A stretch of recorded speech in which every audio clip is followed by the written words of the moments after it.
losses, and you didn't get the reward. I know, but I can honestly say nobody pulled any harder for the 14 and 15 teams than I did. It was so much fun, and so happy for everybody. There were so many nice people with the Royals over the years, and I was just thrilled for everybody. There's so many nice people associated with that team.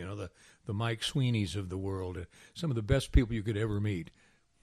When you when that passes, and then you're just doing KU at that point in time, did you?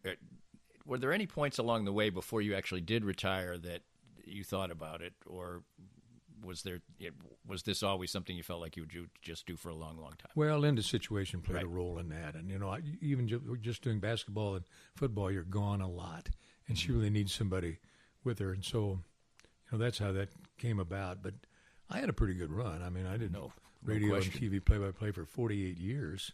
That's a long time. That's good. Yeah, college football and basketball that whole time. Right. And then a lot of baseball. Yeah. So, I was really lucky. You were kidding before. We talked to Linda, obviously has Parkinson's, and you've had to be a caretaker for that. And you said that, part of the reason you retired was to be that. But you said that, that should give you some nobility, but maybe she would disagree with that. Well, yeah, that happens. But so what I wanted to know is that through the years, I know you well, but I know you in a work situation well. I worked with you at KMBZ, and right. What did you like to do to get away from broadcasting? I never really knew that. I mean, I don't think you're a golfer, right? I'm not really. I haven't golfed for several years, which is dumb. I should, but Stephen plays a little, but right. I'm not a golfer. I like to read books, history books and sports books. Now your degree was in history. Yeah. And I was a minor in history in college. And did you ever think of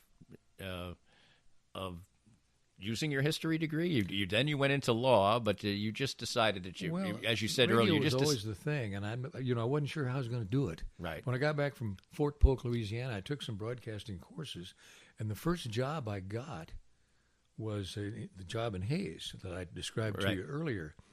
And then the guy leaves, and I get to do a lot more stuff. But a friend of mine who ran a station in Topeka heard about the opening out there and recommended me for it. And I got it.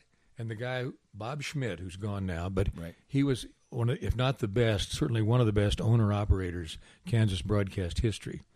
And the radio and TV manager interviewed me, called me a week later, and hired me to do that job, paying me the princely sum of $400 a month.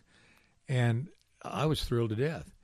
But Bob told me later, many years later, he said, had I been in town, we wouldn't have hired you because you were the first guy we hired for a full-time job that didn't have any experience. And wow. I said, wow. But I really worked cheap, so it wasn't too bad a deal. So I still didn't get to. So do you like to travel? What did you do in off seasons, or what kind of things did that would actually fill up your time when you weren't working full time? I'm pretty dull, I guess. I like to watch ball games. There you go. We didn't travel a lot, particularly after her situation, but we did go. What I told you about the Cooperstown and Springfield, right? And the Niagara Falls, the Halls and the Falls. We did make a few trips, and she's been on a lot of trips to Final Fours and basketball and football events. Right. So we've kind of done that. Now we're in the grandparent business. Right. We have a second grader, a first grader, a 3-year-old, and a 7-month-old. Well, it sounds like you'll be busy with that. Yes. Yeah, they're great. You did get to do some broadcasting for other entities national-wise. Mm-hmm. You did some Westwood One, you did some Final Fours and things like that. But I always get the sense, and in reading about it, I think you've been quoted as saying that it isn't necessarily what you like to do the most because there is an expectation of being completely unbiased. I like to care who wins. Right. Does that make sense? Yes. There's a difference between being a homer and impartial. Right. I mean, you can do a good job and want KU, Fort Hays, whoever it is, to win, but the other team has good players, and you got to, we've got some great announcers in the Big 12, and we've got a pretty good group, but that's the way I always looked at it. it is the KU network. It's okay if I'm happy that they won. Right. But, and Wyatt Thompson, same way at K-State. Wyatt and I are good friends. Right. Wyatt replaced me in Hayes. Oh, there you go. I don't know if you knew that or not. I did not. And his first year, they won their second straight NAIA title. Yeah. So, wow, that's a back-to-back. Wyatt and Bob. Back-to-back, yeah. Wyatt and Bob. Just anything through the... Have you ever, first of all, I don't think you have you thought about writing a book? Yeah, I have a little bit, but I haven't progressed too much. There's a couple of guys that have written books who have approached me about it. That I always think of Yogi Berra. They asked Yogi if he was going to write a book, right. And Yogi's great answer was, well, it'd be good, but either me or my wife has to be dead first.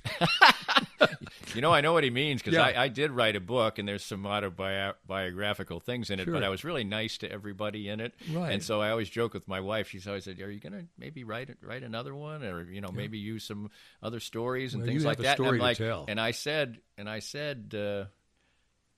the late comedian George Carlin published his autobiography after he was dead. Wow. Because he wanted to be able to say everything that he wanted to what say. You think. And so that's been my standard joke, I guess, for that. But we're lucky to still have you around. Well, I've got a pretty good collection of autobiographies of sportscasters. Yeah, there you go. From around the country or this part of the country. And I just love reading how they all got started and how they found out doing this or that and how they approached it. Right. I haven't read a whole bunch of those, but I think I got one of my clues. And one of the articles I read starts off with the amount of times you should give the score. Right. And you can't give it too much. You can't give it too much. And one of the books I read while I was as a young broadcaster was Mel Allen's book.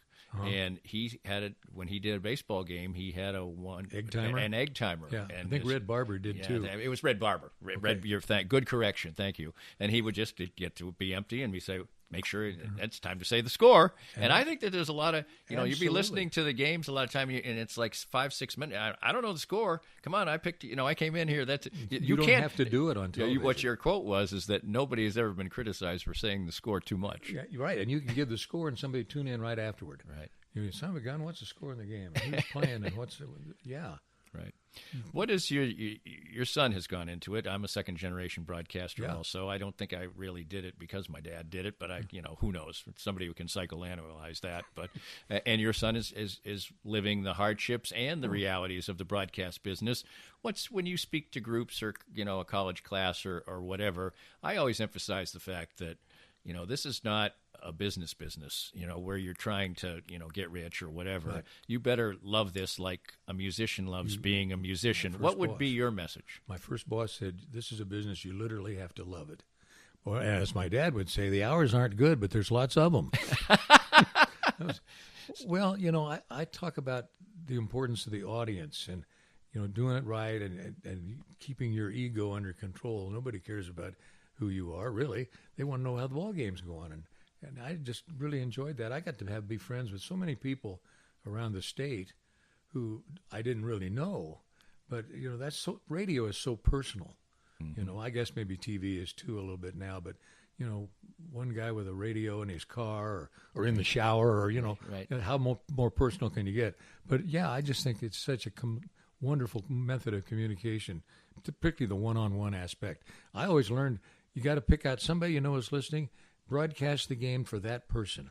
I started out early and somebody told me, don't say hello, everybody. It's not an auditorium full of people. It's hello, and here's where we are, and just talk to that person.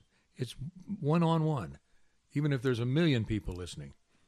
I can't think of a better place to stop. That's a brilliant way to conclude our conversation. And, Bob, I consider you I can't say, it's not fair for me to say I'm a friend of yours. We've never even had dinner or anything, but we're friendly acquaintances. In one of those press rooms, we've never had dinner together? I don't know. I wasn't as hungry as I was before. Well, yeah. But this has been an absolute delight, and thanks for doing it. And, flattered to be asked. And much good luck to you. Thank you. Bob Davis, joining us on Kansas City Profiles. This podcast was made possible by our great sponsors like Easton Roofing, the presenting sponsor of Kansas City Profiles at the Danny Klingscale Reasonably Irreverent podcast. Easton Roofing, where integrity matters. We hope you enjoyed the latest Danny Klingscale Reasonably Irreverent podcast. Come back soon for something fresh and new.